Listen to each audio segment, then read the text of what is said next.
Nous débutons donc la journée avec une conférence qui porte sur la mémoire de votre organisation. Bien sûr, les employés sont la clé d'accès à cette mémoire. La prochaine conférence mettra de l'avant des stratégies pour développer vos employés qui sont des champions en procédure et faire en sorte de vous assurer une plus grande longévité des connaissances de votre équipe. Pour présenter cette conférence, j'invite Mme Marie-Hélène Couette, stratège numérique chez Didacte LMS. Madame Couette. Bonjour. Donc, bonjour. Comme Bruno vient de le mentionner, je m'appelle Marie-Hélène Couette, je suis stratège numérique chez Didacte, donc en charge de tout ce qui est le marketing.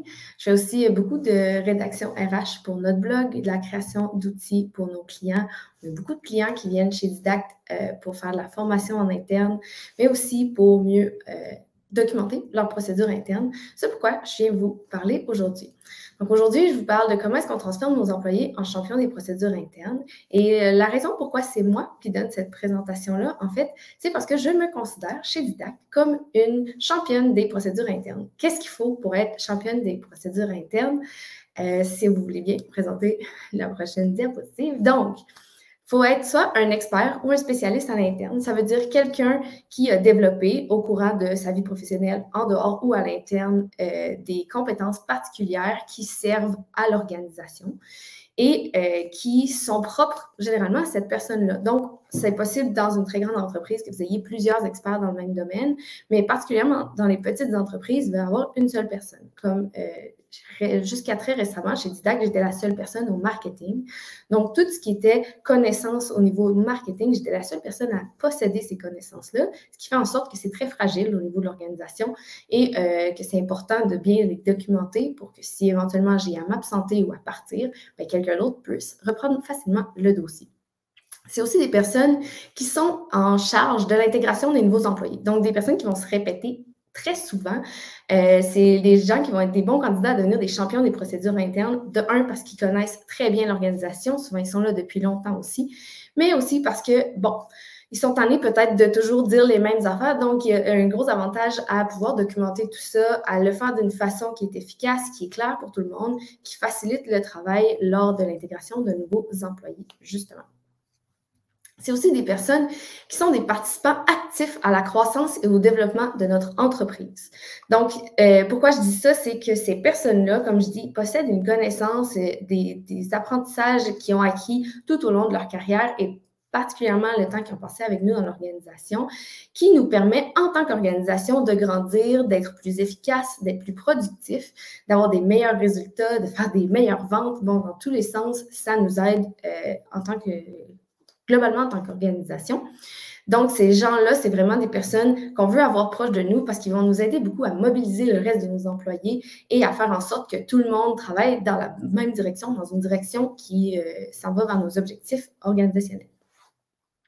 Finalement, nos champions des procédures internes, c'est les gens qui vont être responsables de documenter l'expertise de leur équipe ou de leur département. C'est important de noter ici la notion de responsabilité. Champion d'une procédure interne, c'est pas celui qui fait le mieux la procédure nécessairement, mais c'est vraiment la personne qui est en charge de faire des modifications, des améliorations au fil du temps. Ça veut dire que, par exemple, moi, je pourrais être responsable ou championne des procédures internes pour le département de marketing, mais c'est possible que l'analyste marketing qui exécute une procédure que moi, j'ai rédigée il y a 2 ans, bien, peut-être que quand il va la faire maintenant, il va dire « Hey, on a des meilleurs outils ou il y a des meilleures techniques pour arriver au même résultat. » Donc, il va peut-être suggérer des modifications. Puis ça va être à moi, en tant que responsable, de documenter ces changements-là pour que l'ensemble de l'équipe ou du département ait accès à une procédure qui est à jour et qui est efficace. Rapidement, c'est quoi une procédure? Je pense que c'est un concept qui est quand même assez clair pour tout le monde, mais ça va être vraiment des façons qu'on gère à l'interne différentes situations. Donc, ça peut être pour des choses qui se passent vraiment à l'intérieur de notre organisation, comme aux ressources humaines, on va parler d'une procédure pour l'accueil et l'intégration, onboarding, pour le recrutement, on va avoir des procédures pour l'offboarding, quand on a des employés qui nous quittent. On va avoir toutes sortes, c'est ça, des procédures pour la gestion des conflits, mais on va aussi avoir des procédures pour ce qui est externe à notre organisation, donc la gestion de services à la clientèle, la distribution ou la gestion des fournisseurs. On peut avoir, Je pense que vous avez une bonne idée de ce que c'est. Puis vraiment, une procédure, ça peut être quelque chose qui fonctionne dans une étape, d'une étape à l'autre de façon très linéaire, comme ça peut être quelque chose qui s'adapte en fonction de différentes situations. Donc, vous avez peut-être déjà vu des arbres décisionnels où la procédure, bon, ben, si vous arrivez devant telle situation et la réponse est A, vous allez à gauche, ou à B, vous allez à droite, et ainsi de suite. Donc, rapidement, c'est à ça qu'on fait référence aujourd'hui quand on parle de procédure interne. Pourquoi? Pourquoi est-ce qu'on veut documenter nos procédures internes? Évidemment, si on parle aujourd'hui de ça, c'est qu'il y a vraiment des avantages au niveau de l'organisation. D'abord et avant tout, on veut assurer la santé et la sécurité de nos équipes. Tantôt, je parlais de procédures internes, des procédures qui s'adressent à l'intérieur de l'organisation. Bien évidemment, on veut protéger la santé et la sécurité de nos gens et pour ça, on peut prévenir des risques. Donc, si par exemple, vous êtes dans le milieu industriel, vous utilisez de la machinerie, bien, probablement que vous allez avoir des procédures qui expliquent comment utiliser certaines machines puis les bonnes pratiques pour éviter les accidents. Quand même, on pourrait avoir l'inverse. Donc, s'il y a un accident, malgré qu'on a suivi une procédure, on n'est jamais protégé à 100% des risques. Donc, comment est-ce qu'on gère les accidents avec peut-être la CSST ou tout simplement à l'interne, d'abord et avant tout, c'est quoi les étapes à suivre, où se trouvent les différents formulaires à remplir, etc. Donc, ça, c'est un des grands objectifs généralement de pourquoi on veut documenter nos procédures. Ensuite, pour standardiser et normaliser. Standardiser et normaliser, ça peut être le respect des normes si, supposons, vous êtes dans un domaine comme le domaine financier, de l'assurance, où il y a beaucoup de normes à respecter au niveau de l'ordre professionnel et même chose dans différents domaines. Bien, ça va être intéressant d'avoir des procédures internes pour documenter comment est-ce que nous, en tant qu'organisation, on procède pour respecter ces normes-là. Ça nous donne aussi une preuve sur papier qu'on est conforme à ces normes qui s'appliquent dans notre domaine. Ensuite, constance au niveau du service. Donc, si on standardise et on normalise nos procédures pour le service à la clientèle, pour la gestion des clients à problème, pour la gestion des achats, la gestion des ventes, etc., bien, c'est sûr que ça offre une meilleure constance dans le service, puis on est capable d'amener des améliorations qui vont éventuellement avoir des impacts super positifs sur l'acquisition de nouveaux clients et sur la rétention aussi. Finalement, la qualité des produits. Donc, si on est une entreprise qui produit certains produits, la qualité vient souvent justement dans le respect de procédures, s'assurer qu'on passe vraiment par toutes les étapes, surtout au niveau de la gestion de la qualité. Donc toutes des raisons qui sont très valables pour dire qu'on voudrait documenter nos procédures internes. On parlait un petit peu tantôt aussi d'exemples de procédures RH. Bien, je pense que dans le cas de standardiser, normaliser, on veut que l'accueil et l'intégration se passe bien pour tout le monde. On veut que le processus de recrutement soit agréable pour tous nos candidats. On veut que l'offboarding aussi se passe bien pour tout le monde. Donc, de standardiser, normaliser, de se donner des outils pour vraiment être capable de suivre nos procédures et de facilement les répéter. Dans un cas comme dans l'autre, bien, ça va vraiment nous aider à offrir une expérience employée agréable pour tout le monde. Finalement, au niveau organisationnel, de documenter nos procédures, ça nous aide vraiment à cultiver l'expertise organisationnelle. Là, on parlait, Bruno a mentionné la mémoire interne, qui est vraiment un concept super intéressant, où on se dit qu'en tant qu'organisation, on fait beaucoup d'apprentissage. Oui, il y a la formation externe, mais quand même, on apprend beaucoup, on fait des essais, on fait des erreurs, on apprend de ça, on se développe. Et ces savoirs-là ont une valeur. Ont une valeur, oui, pour nous en tant qu'individu. Donc, évidemment, tout ce que j'apprends dans mon rôle va me servir, moi, dans le développement de ma carrière, mais aussi en tant qu'organisation. Ça a une valeur même monétaire, financière, parce que le jour où on voudrait, supposons, aller chercher du financement ou vendre notre entreprise, ça apporte énormément de valeur de savoir que les connaissances ne sont pas nécessairement propres à chacun des employés, mais vraiment documentées d'une façon où c'est facile d'engager demain matin 50 nouvelles personnes, de leur donner ces tâches-là, puis ils sont capables de les exécuter parce que ça a été bien documenté. Donc, ça, c'est une valorisation qui est souvent mise de côté ou qu'on ne pense pas, mais qui a vraiment un apport important pour l'organisation, qui nous aide à prévenir les départs. Évidemment, on n'est jamais à l'abri d'une absence prolongée ou de quelqu'un qui nous quitte pour quelque raison que ce soit. Et bien que c'est important de valoriser que chaque individu a ses connaissances, son expertise, c'est quand même aussi très important en tant qu'entreprise, si on investit dans le développement de ces humains-là, qu'il nous reste quelque chose à la fin de la journée. Donc, d'être capable de documenter tous leurs apprentissages, mais ça fait en sorte qu'on protège la mémoire interne, l'expertise interne. Et finalement, cultiver l'expertise organisationnelle, c'est aussi favoriser le partage de connaissances. Donc, si vous avez des employés qui ont fait des erreurs puis qui sont capables de partager ces erreurs-là puis leurs apprentissages dans un autre département, bien, on s'évite de les répéter, on s'évite de perdre de l'argent ou du temps là-dessus. Donc, c'est toujours plus efficace au niveau de l'organisation. Le rôle des RH dans tout ça. C'est quand même très clair que la gestion ou la création des procédures, ce n'est pas nécessairement la responsabilité des RH, au même titre que la formation ne l'est pas à 100%. Il y a quand même une grosse partie qui provient des opérations. Évidemment, si justement moi je suis dans le département de marketing, il n'y a personne au RH qui sait autant que moi quelles sont les procédures qui devraient être créées dans mon département.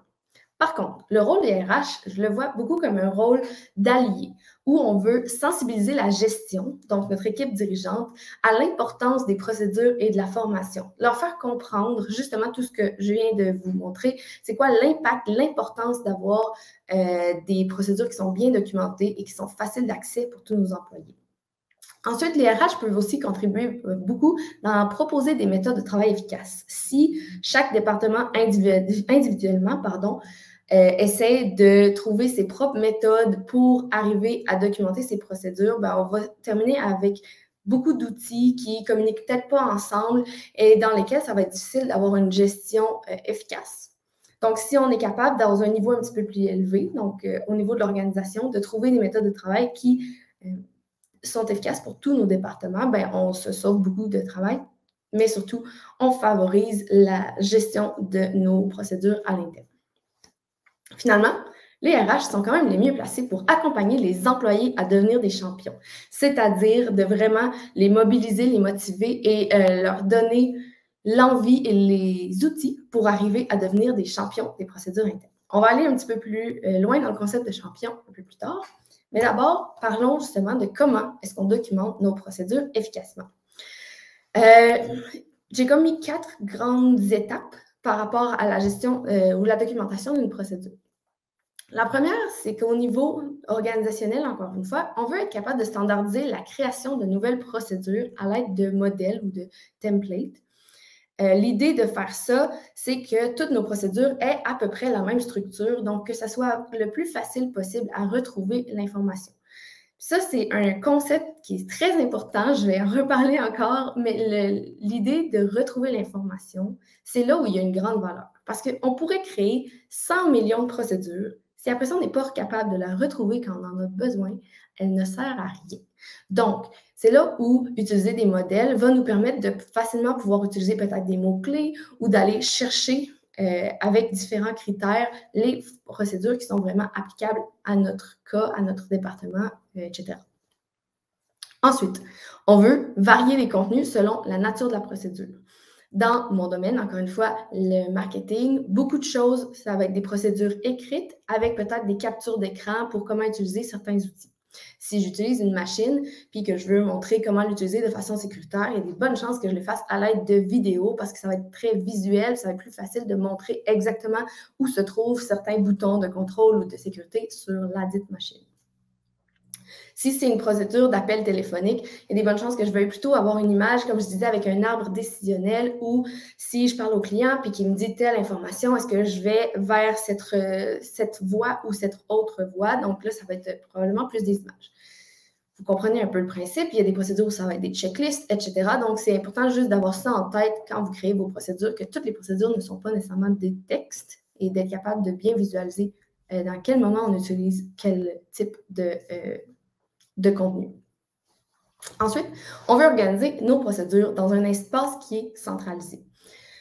J'ai mis des exemples. Un wiki, un LMS, c'est un Learning Management System, c'est ce qu'on fait chez Didact, un intranet. Il y a vraiment plusieurs façons de documenter les procédures. Je reviens sur le concept de retrouver. Parce que si on pourrait dire, nous, on documente toutes nos procédures, par exemple, dans Google Drive, on fait dossier pour chaque département, puis là-dedans, ben, ils vont mettre des Google Docs, puis ça va être ça à peu près notre gestion des procédures. Mais la question va toujours être, est-ce que vos employés sont capables de facilement retrouver la procédure quand ils en ont besoin? Si la réponse à ça est oui, tant mieux, vous avez super bien fait ça. Ça fonctionne. Si la réponse est non, ben là, c'est là où des outils justement un petit peu plus adaptés vont vous permettre de vraiment aller mettre des critères de sélection ou même de donner un accès restreint à certains employés à certaines procédures. Donc, ça va faire en sorte qu'ils vont juste avoir à aller à chercher dans ce qui les concerne ou ce qui concerne leur emploi et d'être capable de facilement retrouver, sauvegarder en favori, peu importe, les procédures qui se mettent à jour automatiquement dans un monde idéal. Finalement, prévoir des mises à jour régulières. Le jour où on écrit la procédure, on écrit généralement la version la plus à jour de ce qui se passe et de comment est-ce qu'on l'exécute. Ça ne veut pas dire que ça va être la même méthode encore dans 6 mois, dans 3 ans. Donc, c'est important de prévoir peut-être la durée de cette procédure-là, puis de se garder une note à quelque part de à quelle fréquence est-ce qu'on veut pouvoir la mettre à jour. Puis généralement, ça va être notre responsable de procédure qui va la mettre à jour. Un exemple de modèle de nouvelle procédure, c'est un exemple. Vous pouvez gérer ça de la façon que vous le désirez. C'est la façon dont nous, on le gère en ce moment dans Didacte. Donc, généralement, on a d'abord une personne qui est responsable, ce qu'on appelle aussi un formateur, mais ça peut être responsable de la procédure. Cette personne-là, c'est, comme je mentionnais un petit peu plus tôt, celle qui est vraiment en charge d'aller modifier l'information au besoin. Le sujet de la procédure, c'est assez évident, c'est le sujet. Puis ensuite, le public cible, parce qu'on veut pouvoir identifier à qui ça s'adresse. Comme je disais, dans un système centralisé, ça va peut-être nous permettre de filtrer que toute l'équipe marketing a accès seulement aux procédures du département marketing, par exemple. Et finalement, les objectifs, ça peut nous permettre d'écrire, en écrivant les objectifs, ça nous permet de rapidement dresser un portrait global ou un genre d'introduction de ce que la procédure fait. Donc, des fois, dans un titre, c'est difficile d'aller dans le détail. Donc, ça nous permet de facilement repérer si ça nous concerne ou pas pour pouvoir aller de l'avant. La date de la dernière mise à jour, comme ça aussi, ça nous permet de garder en tête, OK, ça n'a pas été mis à jour depuis 6 mois, donc peut-être qu'il y a certaines informations qu'il va falloir modifier ou garder un petit peu plus à l'œil. Et finalement, le contenu de la procédure. J'ai fait un petit exemple très simple. Donc, le sujet de ma procédure, c'est comment créer une nouvelle procédure chez Didacte. Les publics cibles, c'est l'équipe marketing, l'équipe de vente, la gestion et les opérations. Et les objectifs, c'est d'uniformiser le format des procédures, de faciliter la recherche d'informations et de centraliser l'expertise interne. Cette procédure-là, je l'ai créée le 22 février, donc là, ça fait à peu près 2 mois. Et qu'est-ce que ça contient à peu près? Ben, là, il va y avoir, c'est les sujets. Évidemment, une vraie procédure va être beaucoup plus longue que quelques points de forme. Là, c'est juste pour vous donner une idée. Mais qu'est-ce qu'on veut documenter? Comment est-ce qu'on planifie la procédure? Donc, les sujets, les publics et les objectifs. Comment est-ce qu'on crée le plan des étapes à suivre? La rédaction de la procédure, l'ajout de médias aux besoins, l'intégration sur la plateforme interne, l'importance de faire réviser par un collègue ou par le responsable de département si c'est le processus qu'on veut créer à l'interne, et publier et aviser le chef d'équipe quand la procédure est disponible pour le reste de notre département. J'espère que jusque-là, ça fait du sens pour vous. La volonté d'apprendre et de partager ses connaissances doit venir d'en bas, mais les méthodes et les outils pour le faire doivent venir d'en haut. C'est très, très important. Dans une culture d'entreprise, une culture d'apprentissage, si la volonté va venir toujours de nos employés, la volonté de grandir, d'être meilleur dans leur poste, de se développer en tant qu'humain, en tant que professionnel, ça va toujours venir de nos employés. On ne peut pas le forcer. Mais si on ne leur donne pas les bons outils, les bonnes méthodes, on ne peut pas s'attendre d'eux de réussir à bien le faire de façon autonome. Donc, c'est vraiment un travail qui doit se faire des deux côtés en collaboration. Alors, maintenant, comment est-ce qu'on transforme nos employés en champions? D'abord, on veut systématiser le partage de connaissances. Ensuite, on veut décentraliser la charge de création de contenu. Mais surtout, on veut devenir une culture apprenante. Je vais prendre le temps d'aller un peu plus dans les détails de chacun de ces points-là. Donc, Pour favoriser et systématiser le partage de connaissances, ce qu'on veut faire en réalité, c'est créer une ambiance où, justement, dans notre culture interne, c'est vraiment mis de l'avant l'importance de communiquer et de partager les connaissances internes et les apprentissages qu'on fait. Donc, ça peut être d'organiser des activités participatives comme des lunch and learn. Je sais que Coveo organise une semaine où ils ont une espèce d'académie où les employés peuvent donner des conférences, partager des nouvelles connaissances, etc. Donc, ça, c'est super bien pour partager les connaissances. Par contre, il ne faut pas oublier de documenter les points saillants. C'est là où il y a vraiment une valeur de pouvoir facilement, plus tard, se référer à ça et de les retrouver. Donc, soit d'enregistrer les vidéos des dites conférences ou, encore une fois, de prendre des notes. Ensuite, on veut créer des habitudes chez nos employés. Tout ce que tu répètes, tu devrais en faire une procédure interne, que ce soit répété à l'oral, donc des choses que je dis tout le temps à quelqu'un de faire. Bon, ben, à un moment donné, je pourrais l'écrire puis lui fournir une procédure. Ou à l'inverse, si c'est une tâche que je répète à chaque jour, je la fais à chaque jour ou à chaque semaine, bien, éventuellement, je pourrais en faire aussi une procédure parce que ça veut dire qu'il y a un avantage que l'organisation garde une trace de comment l'exécuter. Et finalement, ben, demander à nos employés de faire des résumés d'apprentissage quand ils participent à une formation externe. Donc, vous investissez de l'argent pour développer vos employés. Ça fait du sens qu'en retour, ils fassent quand même un résumé de ce qu'ils ont appris, puis que ça soit mis à un endroit sur le wiki ou sur votre plateforme de formation ou peu importe, où les autres employés vont aussi pouvoir bénéficier de ces apprentissages-là et qu'en tant qu'organisation, cet investissement-là va servir vraiment à vous développer tout le monde ensemble. Ensuite, on veut décentraliser et faciliter la création de procédures internes. Donc, on veut simplifier au maximum la création de procédures en faisant, comme je vous ai présenté, supposons, un modèle ou en utilisant un système qui est vraiment facile à comprendre pour que nos employés n'aient pas à se casser la tête ou que ça ne prenne pas 8 niveaux d'approbation pour créer une nouvelle procédure. Donc, simplifier la création, impliquer les nouveaux employés dans la mise à jour des procédures existantes. Vos employés en accueil et intégration, ils ont le nez dans vos procédures. Ils sont exposés à 100% de la procédure avec un regard complètement neuf.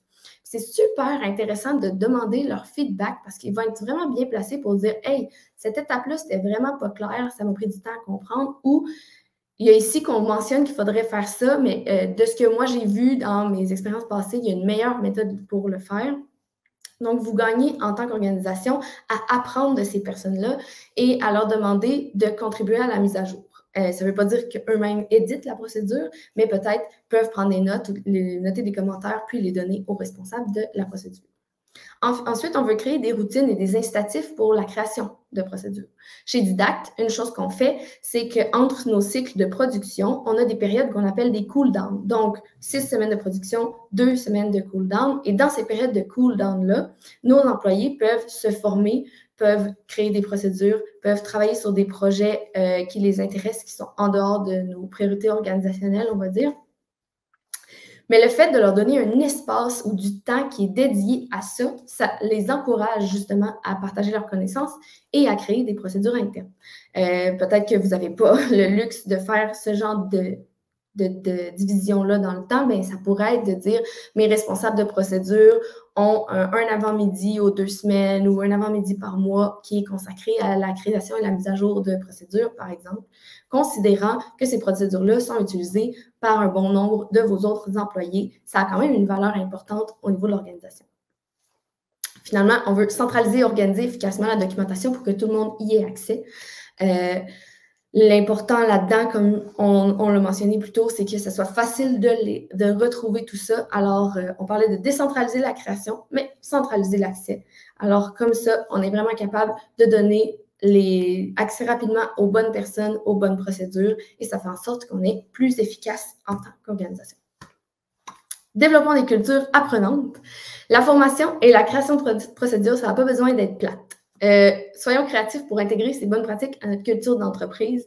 On gagne tous à mieux documenter nos procédures, autant pour les personnes qui sont responsables d'une équipe parce qu'ils savent de cette façon-là que tout le monde travaille de la même façon. Ça nous donne une base sur laquelle les évaluer dans les évaluations, par exemple, d'année.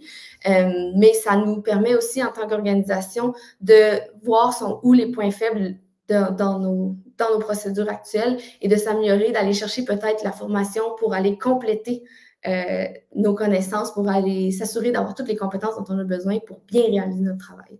Donc, on partage la charge de travail en la divisant entre nos différents champions des procédures internes. On encourage la collaboration, ce qui est super bon pour la mobilisation à l'interne. On se développe en tant qu'équipe et on est plus productif. Donc, tout le monde y gagne, autant au niveau des employés que des gestionnaires que de la haute direction.